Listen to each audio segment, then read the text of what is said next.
नमस्कार,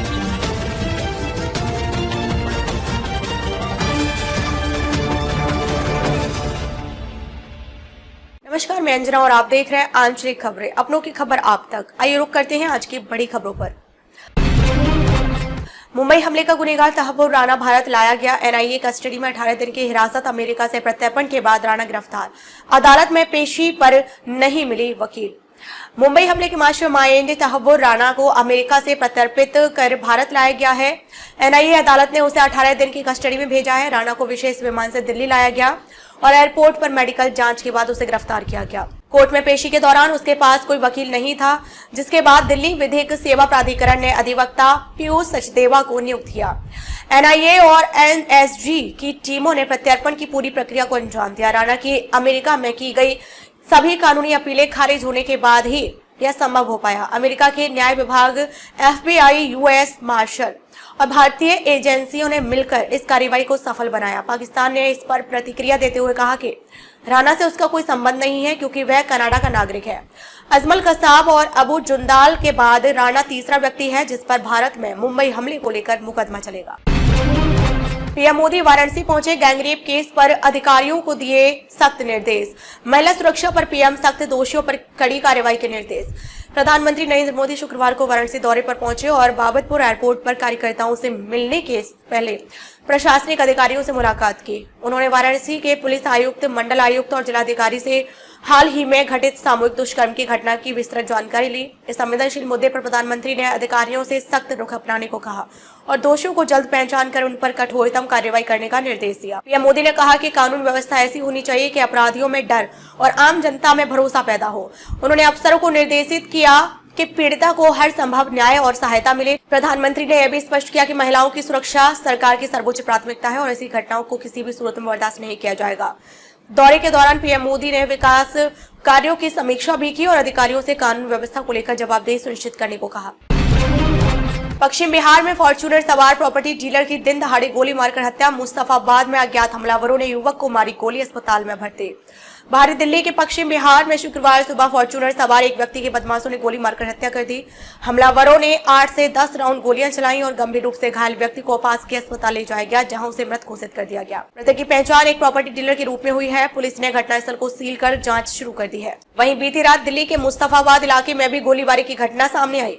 रात करीब 10 बजे थाना दयालपुर को सूचना मिली कि गली नंबर 15 पर फायरिंग हुई है। मौके पर पहुंचे पुलिसकर्मियों को पता चला कि महराज उम्र 25 वर्षीय को अज्ञात हमलावरों ने गोली मार दी। घायल महराज को जीटीबी अस्पताल में भर्ती कराया गया है। पुलिस ने बीएनएस की धारा 109 यानी 1/3 यानी 5 और आर्म्स एक्ट की धारा 27/54/59 के तहत मामला दर्ज किया है। आरोपियों की तलाश के लिए टीमें गठित कर दी गई है और जाँच जारी है। बिहार में आंधी, बारिश और वज्रपात से 61 लोगों की मौत। सबसे ज्यादा नालंदा में 22 की जान गई। सीवान में वज्रपात से 4 की मौत। इस्लामपुर में पुल गिरने से 3 लोग दबे। बिहार में पिछले 24 घंटे में आंधी, बारिश और वज्रपात ने भारी तबाही मचाई है, जिससे राज्य के 20 जिलों में कुल 61 लोगों की मौत हो गई। सबसे अधिक नालंदा में 22 लोगों की जान पेड़ गिरने से गई, जबकि वज्रपात से 23 मौतें हुई, जिनमें सीवान में सबसे ज्यादा 4 लोग मारे गए। इस्लामाबाद में एक पुल गिरने से 3 लोगों की मौत हुई है। गया, दरभंगा, सारण, सहरसा, जमुई समेत कई जिलों में जनजीवन बुरी तरह प्रभावित हुआ है। पटना में सबसे अधिक 42.6 मिलीमीटर बारिश दर्ज की गई। कई जगहों पर पेड़ गिरने और तार टूटने से यातायात और रेलवे सेवाएं बाधित रही। गेहूं, आम और लीची के फसलों को भी बड़ा नुकसान हुआ है। मौसम विभाग ने पूर्णिया, कटिहार, अररिया, सुपौल, मधुबनी, औरंगाबाद समेत कई जिलों में शुक्रवार को भी तेज हवा और वज्रपात का अलर्ट जारी किया है। राज्य में अभी भी खराब मौसम के चलते प्रशासन सतर्क है और बचाव कार्य जारी है। काशी दौरे पर पीएम मोदी ने 3 जीआई उत्पादों को दिए प्रमाण पत्र। बुजुर्गों को बांटे आयुष्मान कार्ड। सीएम योगी ने कहा, काशी में 4000 करोड़ की परियोजनाओं का लोकार्पण व शिलान्यास ऐतिहासिक। प्रधानमंत्री नरेंद्र मोदी के काशी दौरे के दौरान मेहंदीगंज में जनसभा का आयोजन हुआ, जहां उन्होंने 3 जीआई उत्पादों को प्रमाण पत्र और 70 वर्ष से अधिक आयु के 3 बुजुर्गों को आयुष्मान कार्ड प्रदान किए। पीएम के हाथों प्रमाण पत्र पाकर लोगों के चेहरे खिल उठे। मुख्यमंत्री योगी आदित्यनाथ ने उनका स्वागत करते हुए कहा कि पीएम के कर कमलों से काशी में लगभग 4000 करोड़ रुपए की परियोजनाओं का लोकार्पण और शिलान्यास हुआ है। सीएम ने कहा कि उत्तर प्रदेश जीआई टैग में देश में पहले स्थान पर है। उन्होंने पीएम मोदी को शिल्पकारों को नई पहचान देने और काशी को वैश्विक मंच पर ले जाने के लिए धन्यवाद दिया। प्रधानमंत्री का यह महाकुंभ और विधानसभा चुनाव की जीत के बाद पहला काशी दौरा है। इस दौरान उन्होंने हाल ही में वाराणसी में हुई एक सामूहिक दुष्कर्म की घटना पर अधिकारियों से जानकारी ली और सख्त कार्रवाई के निर्देश दिए। जनसभा स्थल पर भारी संख्या में लोग सुबह से ही जुटने लगे थे, खासकर महिलाओं में खासा उत्साह देखने को मिला। आईपीएल 2025 चैपॉक में आज भिड़ेंगे सीएसके और केकेआर, रोमांचक मुकाबले की उम्मीद। वेंकटेश अय्यर बोले, सभी परिस्थितियों के लिए तैयार है केकेआर, जीत की रणनीति पर भरोसा। आईपीएल 2025 में शुक्रवार को चैपॉक स्टेडियम में चेन्नई सुपर किंग्स और कोलकाता नाइट राइडर्स के बीच रोमांचक मुकाबला होने जा रहा है। मैच से पहले केकेआर के उप कप्तान वेंकटेश अय्यर ने कहा कि उनकी टीम विशेष परिस्थितियों पर ध्यान नहीं देती, बल्कि हर स्थिति के लिए तैयार रहती है। पिछला मैच केकेआर ने लखनऊ के खिलाफ मात्र 4 रन से गंवाया था, जिससे टीम का आत्मविश्वास डगमगाया नहीं है। वेंकटेश ने कहा, अगर किसी टीम को चैंपियन बनना है तो उसे सभी परिस्थितियों में अच्छा प्रदर्शन करना होगा। चेन्नई की पिच को स्पिनर्स के लिए मददगार माना जाता है, जिससे वरुण चक्रवर्ती जैसे गेंदबाजों को फायदा मिल सकता है। आईपीएल इतिहास में दोनों टीमों के बीच अब तक 30 मुकाबले हुए हैं, जिनमें सीएसके ने 19 और केकेआर ने 10 मैच जीते हैं। चेपॉक में हुए 11 मैचों में सीएसके ने 8 बार बाजी मारी है। पिछली भिड़ंत में सीएसके ने केकेआर को 7 विकेट से हराया था। जाट की ओपनिंग पर सनी देओल का जादू, पहले दिन कमाए 10 करोड़। गदर 2 के बाद सनी देओल की सबसे बड़ी ओपनिंग बनी जाट। सनी देओल की नई फिल्म जाट 10 अप्रैल 2025 को सिनेमाघरों में रिलीज हुई और पहले ही दिन 10 करोड़ रुपए कमाई की। हालांकि यह आंकड़ा अपेक्षाओं से कम रहा, फिर भी सनी के करियर की दूसरी सबसे बड़ी ओपनिंग बन गई है। इससे पहले गदर 2 ने अगस्त 2023 में रिलीज होकर ओपनिंग डे पर 40.10 करोड़ और कुल 525 करोड़ यानी भारत में कमाए थे।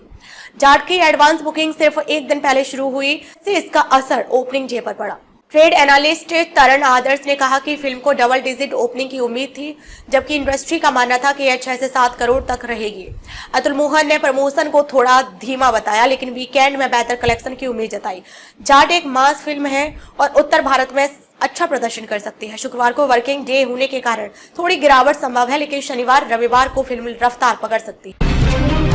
न्यूयॉर्क में हेलीकॉप्टर हादसा, स्पेन के 6 पर्यटकों की मौत। हडसन नदी में गिरा बैल, 206 हेलीकॉप्टर, 3 बच्चों की भी गई जान।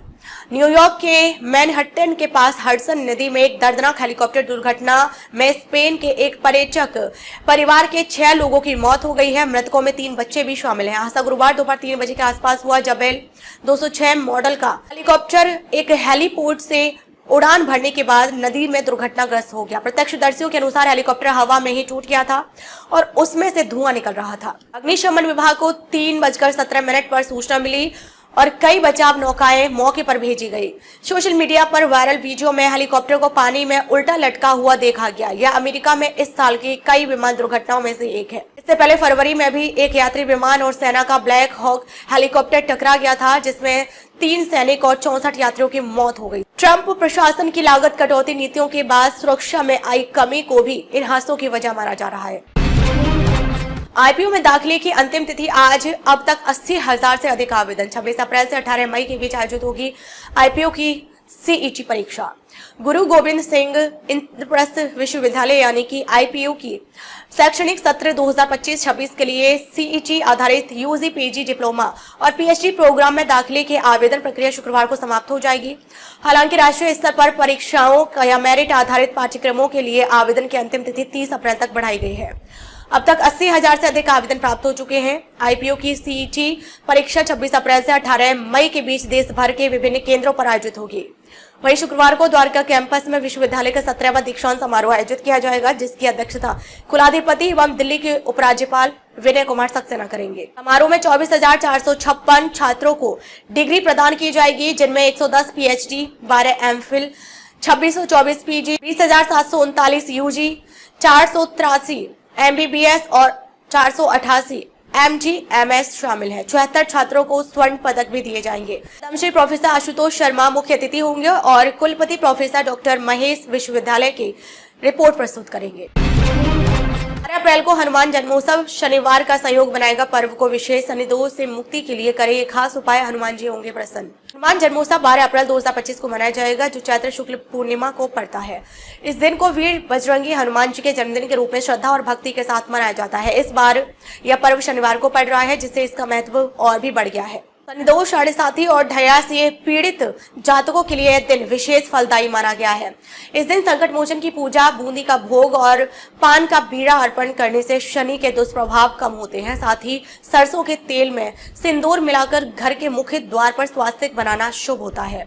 बरगद के पत्तों पर राम नाम लिखकर माला बनाकर हनुमान जी को चढ़ाने से भी विशेष लाभ मिलता है। हनुमान जी को सिंदूर, चमेली का तेल और राम नाम का जाप विशेष प्रिय है। उपवास रखकर एकांत में राम नाम का जाप करने से सभी मनोकामनाएं पूर्ण होती हैं और जीवन में शांति और सफलता प्राप्त होती है। अब तक के लिए बस इतना ही। फिर मिलते हैं कुछ ऐसी ही बड़ी खबरों के साथ। तब तक के लिए नमस्कार और देखते रहिए आंचलिक खबरें, अपनों की खबर आप तक।